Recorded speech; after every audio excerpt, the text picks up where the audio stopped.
Next part in chapter 3, we're going to focus on the intermolecular forces. We're going to look at these through the lens of now, after we've discussed our different types of functional groups, which functional groups have which types of intermolecular forces. So there are 4 different types of interactions that you should know and should be already familiar with from previous classes. But to review, we have van der Waals forces, dipole-dipole forces, hydrogen bonding forces, which are a subset of dipole forces, and then ion-ion interaction.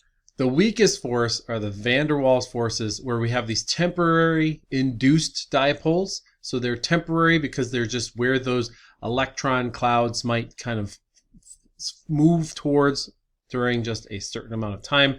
And they're just temporarily induced dipoles that help these things stick together. The weakest force and the least involved in terms of how strong it is and keeping these things together. Dipole-dipole moments are more permanent dipoles because of electronegativity differences. We've spoken previously already about how these things are set up in terms of their dipoles, their 2 ends. And these are stronger and more permanent dipoles rather than temporary dipoles. These are permanently set up, and so they're much stronger than the van der Waals forces.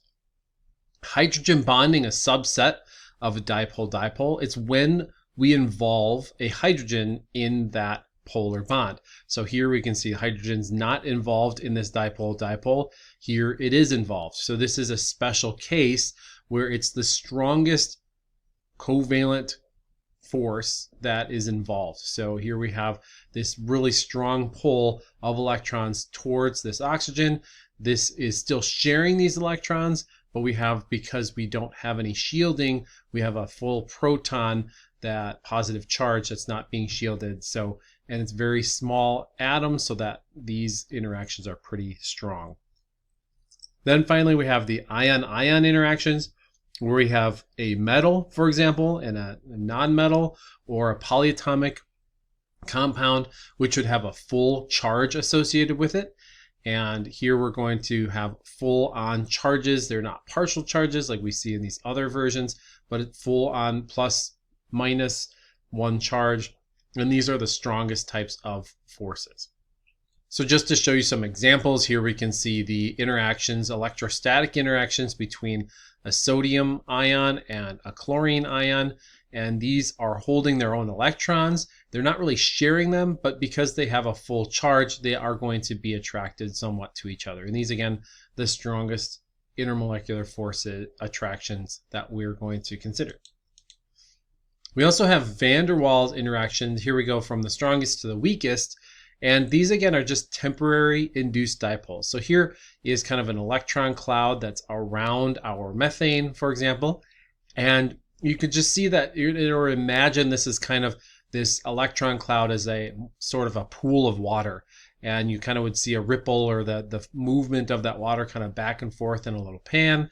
That's kind of what's happening here. It's not temporary. It's not like the water's always over on one side versus the other, but it's a temporary induction, and this allows these things to kind of stick together and be attracted to each other. So you might not think that the van der Waals interactions are going to do much, but actually that's what's happening. When we add a bunch of these together, they can have a big impact. So the longer the chain of carbon, for example, the more those van der Waals interactions are going to occur, and the more that they're going to have an influence.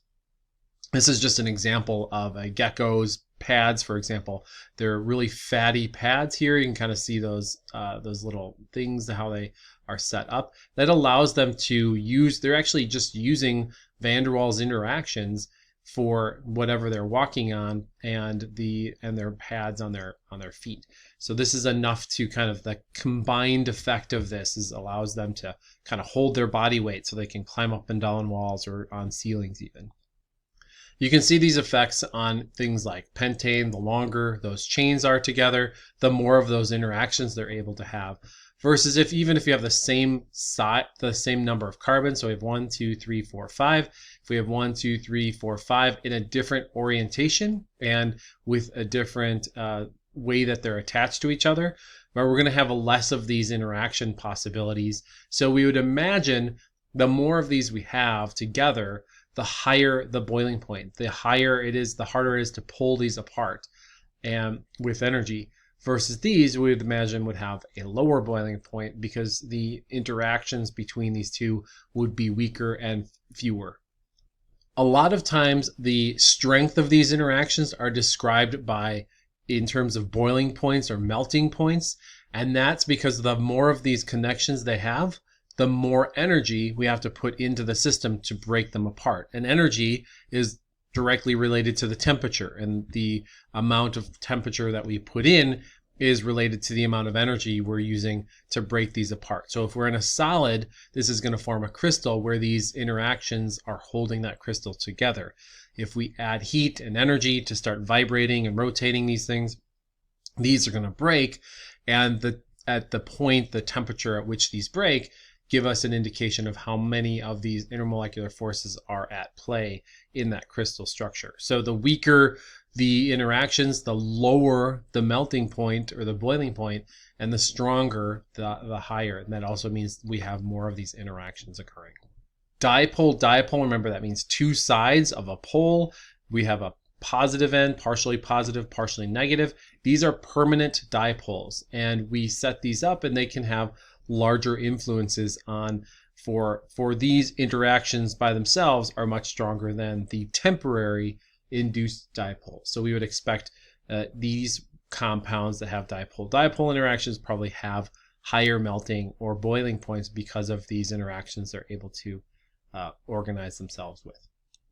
It's really important. Again, I'll mention this, and people will get problems on their quizzes or exams wrong on this, but this compound does not hydrogen bond.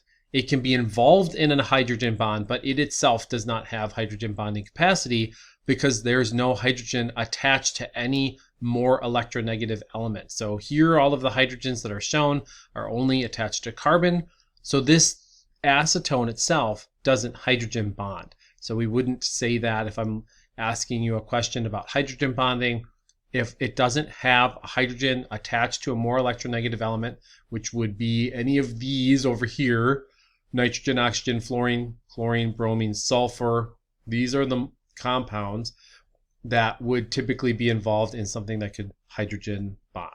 Speaking of hydrogen bonding, here we have water with oxygen attached to hydrogen, which is more electronegative. So now this type of molecule, when hydrogens typically attached to FO or N, fluorine, oxygen, and nitrogen, then we can have hydrogen bonding. And this is the stronger induced dipole. So it's a permanent dipole-dipole. It's a special case because it involves hydrogen.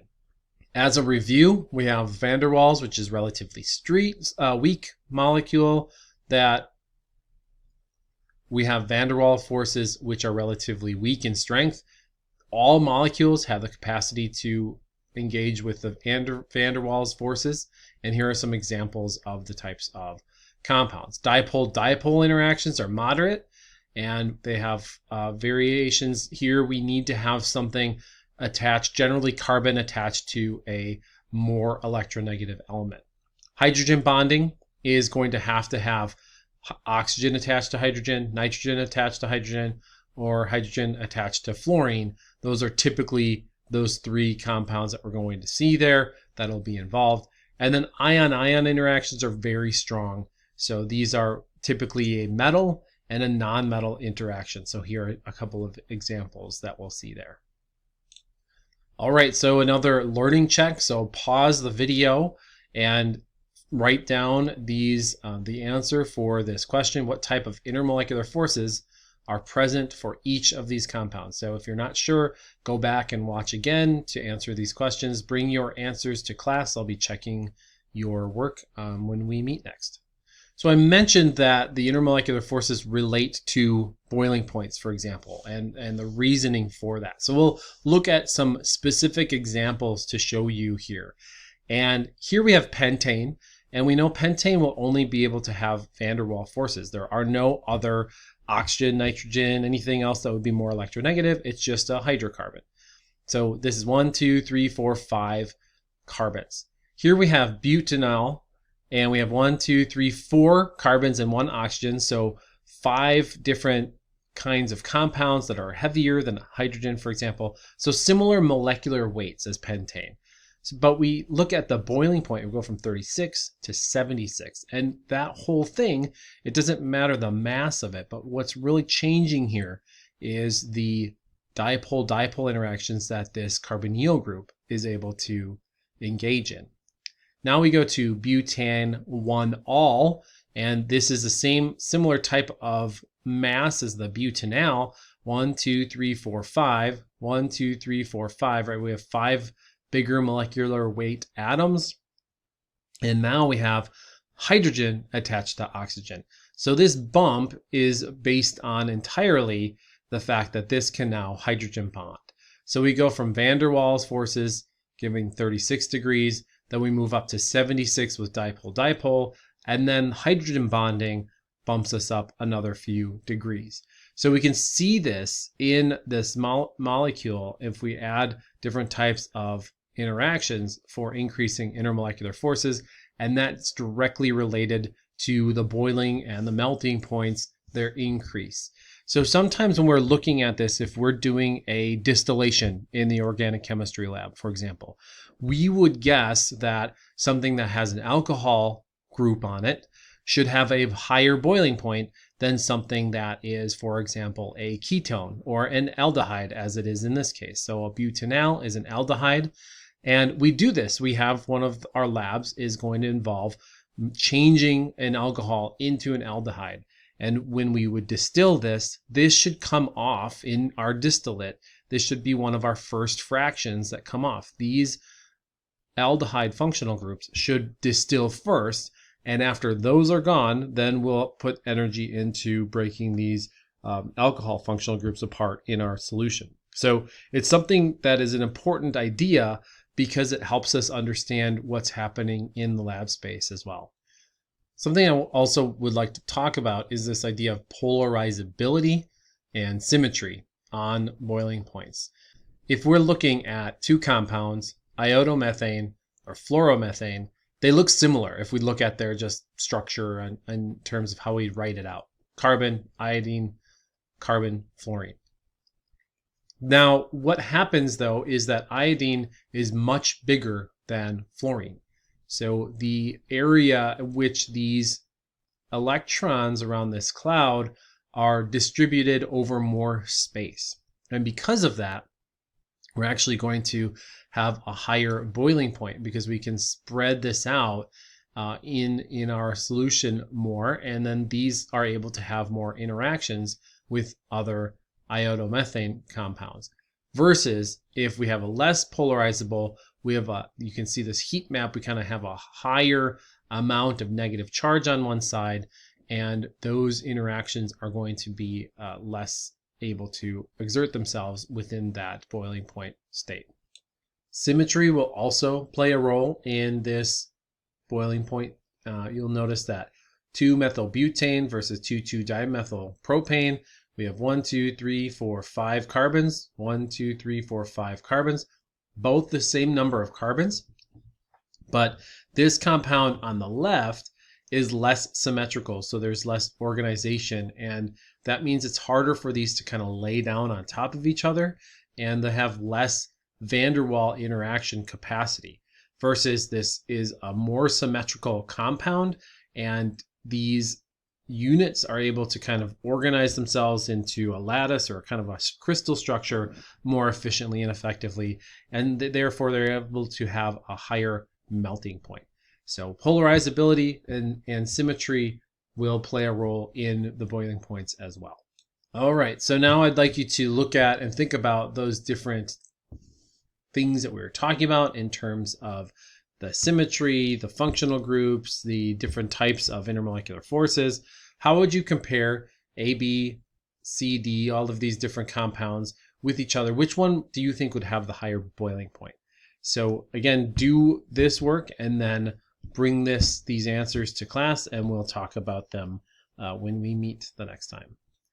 Intermolecular forces are also very important for solubility. So if we have, for example, a solute and solvent, If we have the solvent is really interested in interacting with itself and not so much the solute, then the solute gets kind of pushed together just because these interactions out here are more like they want to be interacting with each other versus if we have an interaction that is very high between the solvent and the solute. So typically we have something like compounds dissolve like compounds. That's kind of the saying. And in order for something to be completely dissolved, it has to be completely surrounded by our solvent. So we have to be able to this solvent has to be able to like this compound enough or have enough intermolecular force interactions to allow it to dissolve in our solution. So here's an example of an ion dipole interaction where we have maybe a salt molecule that is partially dissolved. And you can kind of see this even in acetone. You can see how this might orient the acetone or the water molecules. For example, if we're talking about water, you can see these hydrogen ion partial charges are going to be towards maybe that negatively charged ion. And then the oxygen partially negative charge will be towards that partial positive or that full positive ion. So in order for, again, these to be dissolved, this water molecule has to completely surround with intermolecular forces our different ions of interest. Different ions will have different capacity to be dissolved in different solutions. We did this last year in general chemistry. If you were in that lab where we did precipitation reactions with different types of salts and water, and this is really what has to happen in order for this to be completely dissolvable in our water solution. So butane, for example, it only has, we don't have any polarity involved here. So if typically with water is not going to dissolve butane in it because this is a polar compound. This is a nonpolar compound. So something like CCl4, which is also a nonpolar compound, we can dissolve butane in that. So this would be a good organic solvent, as we would say. Acetone, however, has characteristics of both, where it's able to be dissolved in CCl4 and H2O here. So typically what we're looking for in an organic compound is water soluble if it contains at least one polar group capable of hydrogen bonding for every 5 carbon atoms that it contains. So here we have ethanol. It has 2 carbon atoms and then 1 hydrogen bonding capacity. This would be water soluble. Here we have cholesterol. You can see a lot of carbon atoms and only 1. That would be water insoluble. So this is a general rule of thumb.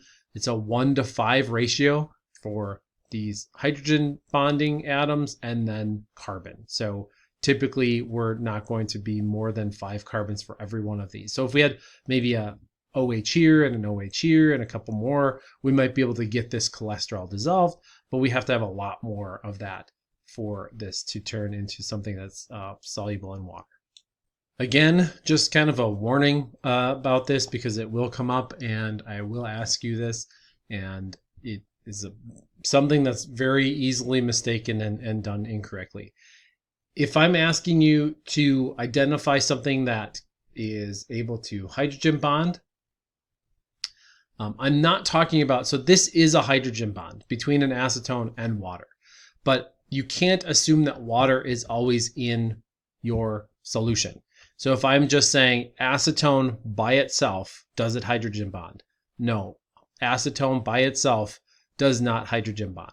Acetone in the presence of water can undergo an interaction with a hydrogen bond, but really the water is the thing that is hydrogen bonding, not the acetone. This is receiving, right? So it's kind of hard to understand sometimes, but this compound, acetone, does not have a hydrogen that hydrogen bonds. It's the water that's doing that. And again, you can't always assume in organic chemistry we're working with water. So just be careful on that description and be careful about assuming that there's water around or that these things can, just because they have a dipole doesn't mean that they hydrogen bond. they're different types of intermolecular forces. So I'd like you to look at this problem again. Which of the following compounds can hydrogen bond to water? So I would like you to look at that and think about that, and we'll bring this to class the next time we meet, and we'll discuss it and have a conversation about which is the right, what the answer is. So again, here's just a summary of solubility in terms of solubility in water versus solubility in an inorganic solvent such as CCl4. If we're looking at just a hydrocarbon, it's going to be insoluble in water, but soluble in organic solvents. If we have an alcohol, an OH group, be soluble in water. We have 5 carbons or less than 5, 1, 2, 3. We only have 3, and something that can hydrogen bond, so that would be soluble in water. And it also would be able to be soluble in an organic solvent, because even though we do have, it's not, there's not a dipole created. I'll draw this out quick too. If we're looking at carbon, we do have partial charges being pulled on outside of that. So the middle is going to be it's going to be kind of like a positively charged central core and partial negative on the outside. So we're going to have partial negative charges on the outer side of this atom, but what is going to, and then that is going to be able to interact with the hydrogen of that compound. So we have 1, 2, 3, and then an O, and then an H, partial positive, partial negative. So these positive and these negatives over here between the chlorine and the hydrogen, they'll be able to interact and still dissolve this methanol. But we're able to be soluble in both water and this organic solvent. Here we look at the group here, CH3, CH210, so it's a big long chain, and OH. So now this is insoluble because we have 10 of these and just 1 hydrogen bonding capacity. So that's too large to be soluble in water, but it is able to be soluble in this organic solvent, however. So here we have enough interactions with the carbon-carbon backbone. We're able to interact with this, but not with water, because water, really, the reason it's not is because water is more attracted to itself. And here, CCl4 is kind of not really attracted to itself, so it's happy to go by something else that's less negatively charged than itself. So it's kind of an interesting way that these things are dissolved here. Another learning check, I would like you to look at which of the compounds are water soluble. If you're not sure, again, go back to that last slide to just confirm those rules that we use for water solubility and apply those to these different kinds of compounds. Pause here, do that, and then there's just a couple more slides here for this chapter. One of the types of compounds that was put into in the book that they're talking about, beta carotene. This compound that's found in carrots is also broken down into vitamin A, so these can be very important for the function of your eyes and your the neurotransmitters in your eyes to function normally. This is also, I think, just a question I have. So what compounds are essential components for your diet? And I'd like you to provide an answer for what you think this is. And we'll talk about this also when we meet next. So do you think it's protein? Do you think it's fat? Do you think it's carbohydrates? And then I want you to think about why you think each of these may or may not be important. So answer that question, and then we'll talk about it when we meet next class session. And that concludes the chapter 3 content, and so we'll kind of move into the next section, chapter 4, once we've reviewed some of the answers you have for this class.